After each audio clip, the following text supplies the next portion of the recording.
നമ്മളെ പല ആളുകളുണ്ടല്ലോ, ഭാഗവതം കേൾക്കുമെങ്കിലും കഥകളൊക്കെ കേൾക്കുമെങ്കിലും ഈ കഥകൾക്കുള്ളിലൊക്കെ ചില സാരങ്ങൾ ഒളിപ്പിച്ചു വെച്ചുകൊണ്ടാണ് ഈ കഥകളെ രചിച്ചതെന്ന് പലപ്പോഴും നമ്മുടെ ആളുകളാരും മനസ്സിലാക്കില്ല. നിങ്ങളോടൊക്കെ എനിക്ക് പറയാനുള്ളത്, നിങ്ങളൊക്കെ ഭാഗവതം പഠിക്കുന്നവരാണെങ്കിൽ ഭാഗവതത്തിലെ 12-ാം സ്കന്ധത്തിൽ 3-ാം അധ്യായത്തിൽ അവിടെ 14-ാം ശ്ലോകത്തിൽ ഒരു ശ്ലോകമുണ്ട്.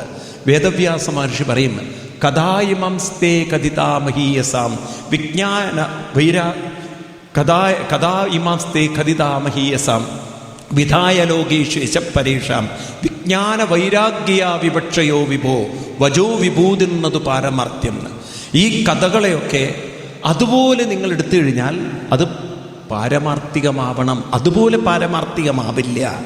അപ്പം നിങ്ങൾ എന്ത് ചെയ്യണം? വിജ്ഞാന വൈരാഗ്യം, അതിൽ നിന്ന് വിജ്ഞാനത്തെ എടുക്കണം.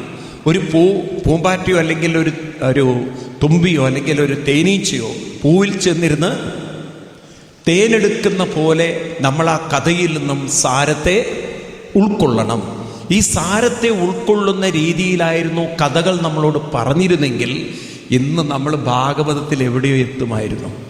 ലോകത്തിലെ ഒരു നമ്പർ 1 സമൂഹമായി ഹിന്ദുക്കൾ മാറുമായിരുന്നു. പക്ഷേ നമ്മുടെ കഷ്ടകാലത്തിന് ഇന്നും കഥ പറയുന്ന കുറേ വർഗങ്ങളായി നമ്മൾ മാറുകയാണ്. കഥകൾക്കപ്പുറത്ത് കാര്യത്തെ കാണാൻ നമ്മളിൽ പലർക്കും സാധിക്കുന്നില്ല. എനിക്ക് നിങ്ങളോടൊക്കെ പറയാനുള്ളത്, നിങ്ങളൊക്കെ ആ ഒരു പടിയിലേക്ക് കയറണം.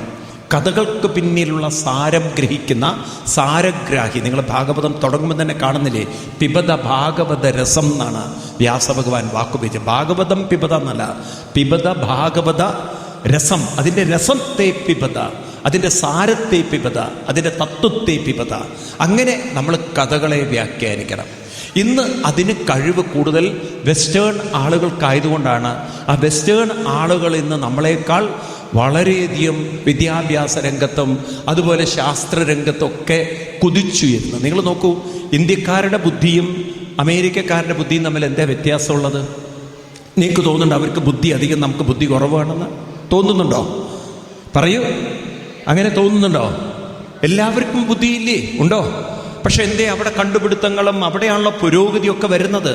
എന്തേ ഇവിടെ അത്ര പുരോഗതി വരാത്തത്?